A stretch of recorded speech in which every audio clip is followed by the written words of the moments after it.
बांग्लादेश चुनाव को लेकर बड़ी खबर सामने आ रही है। बांग्लादेश में बीएनपी नेता की मौत की खबर सामने आई है और पोलिंग बूथ पर बम धमाके की रिपोर्ट सामने आ रही है। आपको बता दें कि बीएनपी और जमात में झड़प की खबरें लगातार सामने आ रही है। जहां एक तरफ बांग्लादेश में आम चुनावों के लिए वोटिंग जारी है, उसी बीच हिंसा की खबरें अब लगातार सामने आ रही हैं और कहा जा रहा है कि बांग्लादेश में 2 पोलिंग बूथ पर देसी बम फटने की खबर सामने आई है। वहीं तीसरे पोलिंग बूथ पर बीएनपी नेता की झड़प के बाद मौत की खबरें लगातार सामने आ रही हैं। बांग्लादेश में चुनाव ऐसे समय में हो रहा है जब करीब 18 महीने पहले स्टूडेंट्स की बगावत ने तत्कालीन प्रधानमंत्री शेख हसीना की सरकार को गिरा दिया था, जिसके बाद शेख हसीना भारत आई थी और अब यहाँ पर भारत और बांग्लादेश के बीच शेख हसीना को लेकर तनाव बना हुआ है।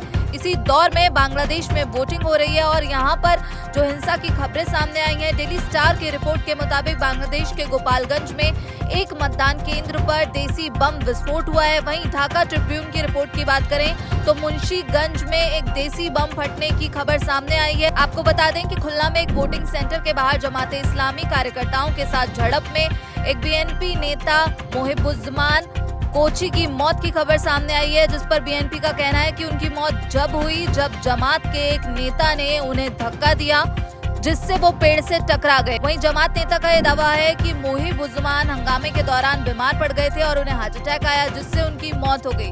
लेकिन लगातार यहाँ पर हिंसा की खबरें बांग्लादेश से निकलकर सामने आ रही हैं। आपको बता दें बांग्लादेश में करीब 12.7 करोड़ मतदाता आज अपने मताधिकार का इस्तेमाल कर रहे हैं, लेकिन इसी बीच ये हिंसा की खबरें निकलकर सामने आ रही हैं। इस चुनाव में युवाओं की भूमिका बेहद अहम मानी जा रही है, क्योंकि लगभग आधे मतदाता 18 से 35 साल तक के बीच के हैं। लेकिन वहीं मेहरपुर में पोलिंग स्टेशन पर बीएनपी और जमात के बीच जो झड़प हुई उसमें करीब 23 लोगों के घायल होने की रिपोर्ट सामने आ रही है। आपको बता दें कि शेख हसीना की अवामी लीग को चुनावों से बैन कर दिया गया है और बीएनपी यहां पर सबसे आगे दिख रही है। बीएनपी और जमाते इस्लामी में कहा जा रहा है कि ये टक्कर देखने को मिल रही है। वहीं बांग्लादेश में शेख हसीना के गढ़ माने जाने वाले गोपालगंज की बात करें तो यहाँ मतदान सेंटर्स पर मतदाता लगभग नहीं के बराबर पहुंचे हैं और वोटरों से ज्यादा जो पार्टी कार्यकर्ता हैं वो दिखाई दे रहे हैं। आपको बता दें कि गोपालगंज 1, 2 और 3 सीटों पर कुल मिलाकर करीब 10 लाख मतदाता हैं और ये जिला लंबे समय से अवामी लीग का मजबूत गढ़ रहा है, यानी कि शेख हसीना का मजबूत गढ़ इसे कहा जाता है। शेख हसीना आमतौर पर गोपालगंज 3 सीट से चुनाव लड़ती रही है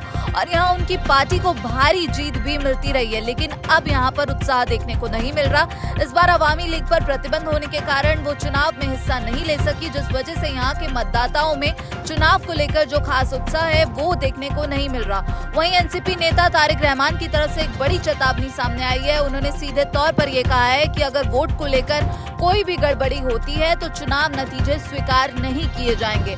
वहीं बीएनपी की बात करें तो बीएनपी के महासचिव मिर्जा उन्होंने दावा किया है कि देश भर में वोटिंग निष्पक्ष और शांतिपूर्ण तरीके से हो रही है। आपको बता दें बांग्लादेश चुनाव पर भारत की भी नजर बनी हुई है, क्योंकि भारत और बांग्लादेश के बीच जो तनाव है वो अभी भी बरकरार है और अब बांग्लादेश चुनाव के बाद ही पता चलेगा कि आखिर बांग्लादेश और भारत के जो रिश्ते हैं वो कौन सा नया रुख लेते हैं। बाकी पल पल के अपडेट्स के लिए आप जुड़ रहिए दैनिक जागरण के साथ। नमस्कार।